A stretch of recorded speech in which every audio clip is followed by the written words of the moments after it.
Welcome to the next episode of the HR Mavericks podcast. I'm Garrett Justice, and today I'm joined by Gregory Offner Jr., who's the founder of Global Performance Institute. Gregory, how are you doing today? I am fantastic, Garrett. Thanks for having me on. It's so great to have you on the show. I know you and I were just ad-libbing going before we jumped on here. We could have probably had an hour-long conversation, a whole podcast episode before jumping on here, huh?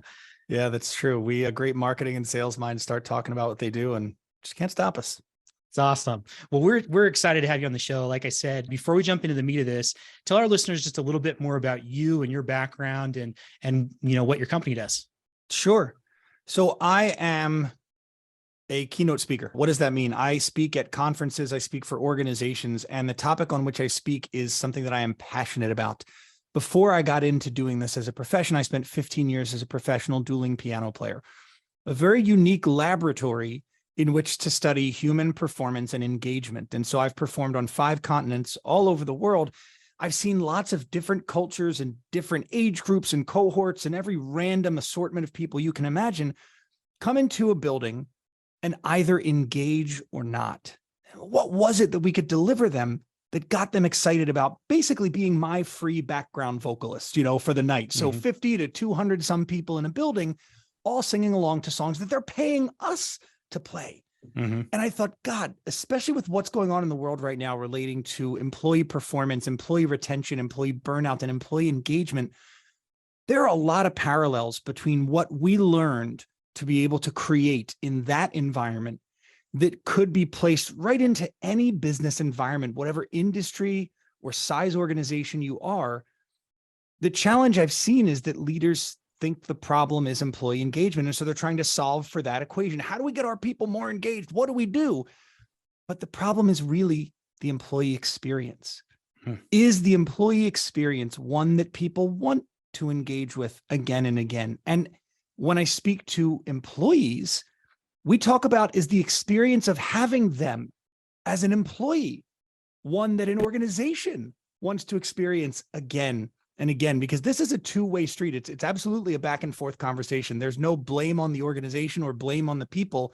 It's the whole experience of work that needs to be addressed. Yeah, I love it. Awesome intro. And I think we could we might have to have you back on here because we could dive into so much of that. So the first question I have for you that I know somebody out there listening are probably thinking is, tell us just a little bit more briefly about that transition from dueling piano player to now keynote speaker. What inspired that? And I know you had a lot of these learnings along the way that you just mentioned, but tell us about that jump and why you decided to make that decision in your career. So in 2015, I was singing and I was performing at a gig. And I lost my voice. I just opened my mouth to sing the first song of the night and nothing came out.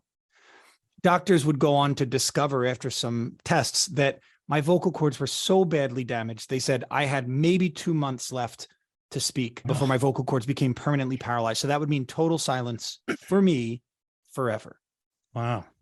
Confronting that made me question if I was really happy with how I had been using my voice, because being a dueling piano player sounds awesome. It is not the pathway to financial freedom, friends. So it's a great job, but it's not setting you up for financial freedom. So I also had a day job, which did pretty well, but I really wasn't that into it. Like I clocked in at 9, clocked out at 5, tried my best generally, but I was never really the star pupil.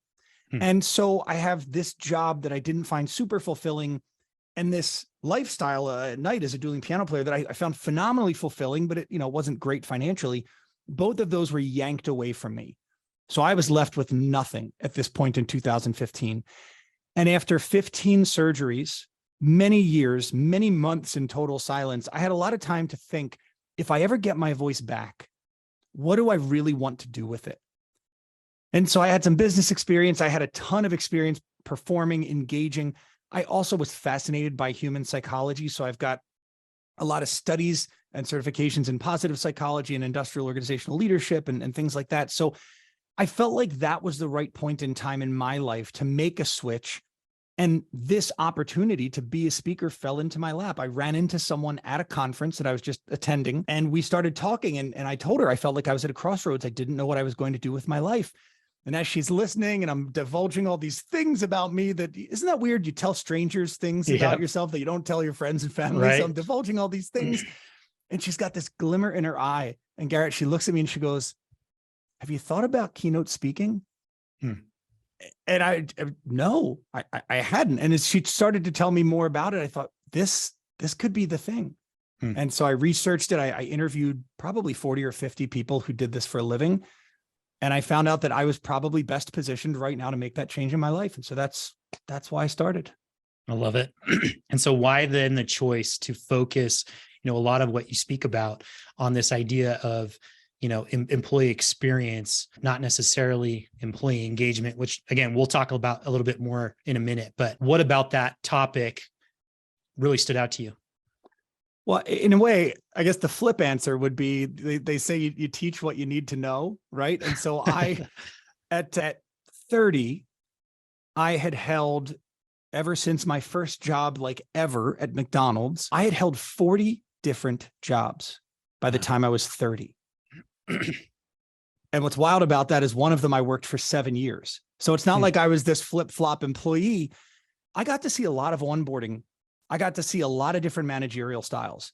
And in some cases, I got to see the offboarding or the offloading. And I just believed that there was something fundamentally lacking in the way that we create an experience for individuals when it comes to work. Why are we doing what we do?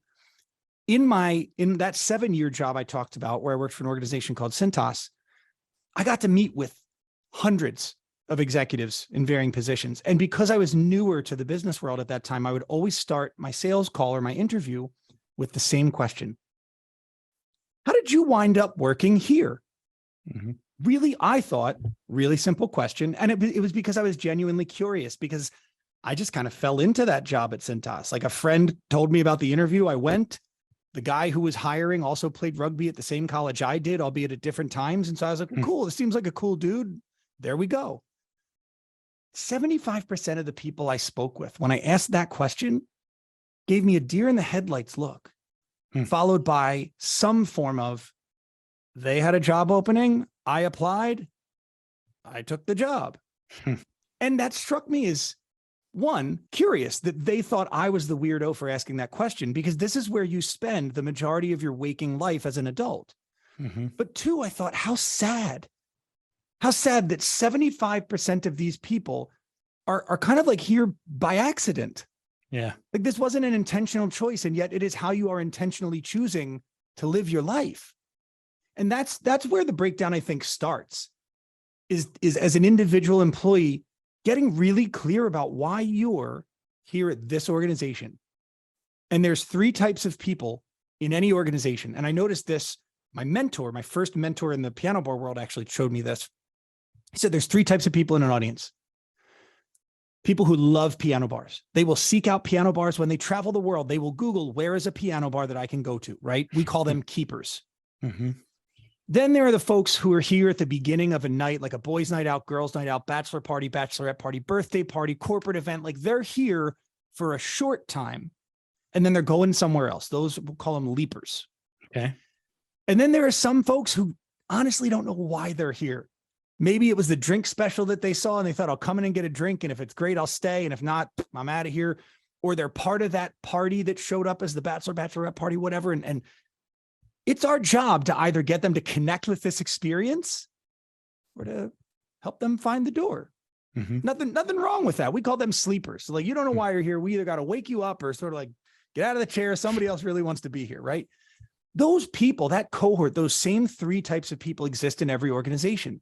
Yeah. They're the keepers who, for them, they love what they do, love where they do. It's a calling, right? It's not just a paycheck. They're not just in it to get a promotion or to put a fancy name on their resume. They just love what they do.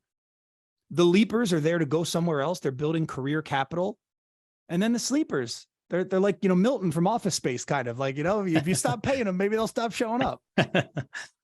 And the way an organization curates the employee experience based on that category is fundamental to its success. And when they get that right, that's the beginning of the shift in engagement, in more retention, and in more passionate and committed people.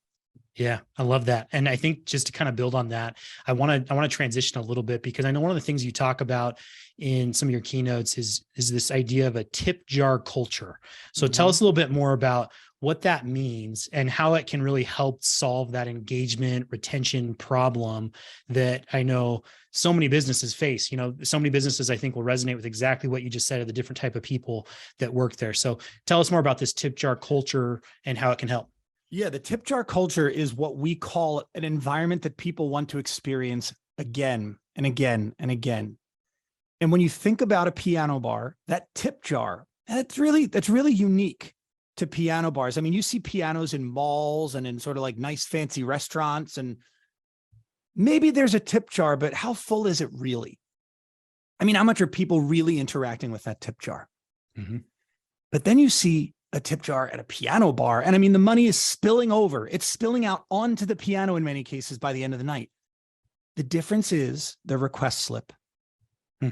It's not just about what you can put in someone else's tip jar. It's what are you getting in exchange? It's that, I called it earlier, a conversation. It's a two-way conversation between the organization and its people. And that has broken down in some ways. What a tip jar culture, that idea creates, is a conversation about what you're willing to give, what type of impact will you create, and what you expect in return. The first question I get when I describe this is, so Greg, you're basically saying money, like more money for our people, right? Like, hey, genius, we would have thought of that if that were the real answer. And it's not. It's really things other than money that Hmm. we can create out of this experience called employment that make the employee experience better for the employee and in turn, better for the organization. That's why I Hmm. say better people become better or better people are better for the business. You can transform your organization by transforming your people. And it's not just in the form of money. So give us some examples of, what that looks like in a healthy organization. The number one thing people report when we ask them, what other than money could your organization, help you achieve? They want growth. I mean, the thing that fuels humans at a very basic level is progress. We thrive on progress. Where organizations are getting it wrong right now is they're spending 98% of their training and development budget on job-specific, industry-specific development. And they sort of push off or neglect the employee deciding where they get developed. I mean, it's almost like if you went to college and you couldn't pick, I forget what the word is now that I'm trying to use for those courses, Major. electives. Yeah. It's almost like you couldn't take electives. It sort of goes without saying that employees are going to learn about the industry and the job that they're in. Most of that happens on the job. And Mhm. yeah, for some of the clients I serve, like in banking and insurance and healthcare, yeah, there are very specific legally required trainings that your people have to go through. I'm not talking about that. But for instance, most organizations don't train people in leadership skills until they become a leader. Mhm. And in some organizations, that can take 4 to 5 years. Those 5 years are then wasted. We want to train leaders on day one so that when they become a leader, they're ready, not give them the position and then hope we can ramp them up fast enough. Mhm. So when people say they want growth, organizations respond with, great, you're an accountant. Here's an accounting 201 class. And they're like, yeah, that's not what I meant, because I actually don't like being an accountant, but I don't have the skills to do anything else. Mhm. So we need to make our people better as people. And then they show up to work in whatever capacity they work as a better employee by extension. Yeah, I love that. That's so great. So this kind of prompts a question of, I know you touched on this a little bit, but just kind of summarize some of your thoughts for me and for our listeners. If the problem that you stated really isn't engagement, if it's really not employee engagement, how would you summarize what the problem really is for a lot of organizations? Yeah, the problem is the experience. Understanding what people want from this employment experience goes back to the 3 types of people in your audience. Do you know if this person is a keeper, a leaper, or a sleeper? That's going to govern how you create, let's call it an incentive plan, how you create an incentive or a job path plan, a path of progress for that individual. So it starts with knowing what category they fall into. Why are you here? And maybe a good example to use is that of a concert. Some people don't go to the concert necessarily for the music. Like I got to go to the World Series, Phillies World Series game a couple nights ago. Some people weren't really there for the game. They were there to Instagram themselves with the World Series thing on the field and like, look how status cool I am. I'm here. The Phillies have to create an experience that caters to that. Like, how do we create an experience that's not necessarily all focused on baseball? A great organization in terms of baseball that's doing this are the Savannah Bananas with Banana Ball. Like their founder, their owner, Jesse Cole, it's all about the fans. Like baseball is there, but it's really about the fan experience. How are we creating an experience at work that reflects what our employees really want? And after their own progress, what they report wanting to see most is a sense of professional progress. And I don't mean titles. I mean the outcome of what I spend my day doing. If I don't see that as an employee, this is what they're telling me. If I don't see that, I feel like I just wasted 8 hours of my day. Like I may as well have just gone on a hamster wheel and run for 8 hours and then hopped off. I got nowhere. How do we enable our people to see and connect with the progress that they're making each day? Awesome. I don't know if I went off on a tangent or if I answered the question here, but no, I love it. So I'm thinking about, the listeners who are out there who are maybe, those small, medium-sized business owners, maybe the HR people, and they're listening to what you're saying and they're thinking to themselves, this is great. This totally resonates, but what do I do now? Like, what do I do? What are the next steps for me to go and really improve the employee experience? I think you touched on some of that, is really understanding the types of people that you have and what motivates them. But what else would you recommend that people who are in that boat, what do they do next? Yeah, the first place to start is establish request slips and a tip jar. Give your people a way to tell you what they want. And not just in these general terms, like I want career growth. I have a framework that I walk my clients through to help them get the actual answer, because most times we're asked a simple question, like, what is it that you would like, Garrett? And the answer you give isn't really the answer. That's not your fault. It's just sort of how we're conditioned. Like when I work with kids in schools, I love to ask them the question, who wants to be a millionaire in this room? And like almost all the hands go up, right? The other kids are sleeping, but like all the hands go up. And then I ask them, when you're a millionaire, what will that allow you to do? And there's like a weird pause, but then they start to I'd get a boat. I'd go on vacations. Nobody would be my boss. I could just do what I wanted. Really, the answers come down to freedom. So then what we have to ask is, so if there's a way to achieve that freedom without becoming a millionaire, is that something you'd be interested in? If the answer is yes, then you really don't want to be a millionaire. Really what you want is this freedom. And so often when we ask our employees what they want, they give us this goal that sounds good, but it's not the real goal. I've developed a framework to help clients get there. But once they establish this system of just getting the conversation going, what I call request slips, then they also need to establish a tip jar, a way for the employee to see the impact of what's being done, because that's what it's all about for these organizations. They're more than the people I work with. The organizations I work with are more than happy to pay you more if you're delivering more impact. But most people can't see the impact of what they're doing, so they don't know how to do more of the right stuff. Yeah. We've got to create a tip jar and a request slip, a way for me to tell you what I want, and then a way for me to fill that bowl, that tip jar, so that you're getting what you want. That's what creates this tip jar culture. That's why the piano bar is one of the most engaging environments on the planet. Everybody's got a voice in the experience. There's a way for anything you want to hear to be played.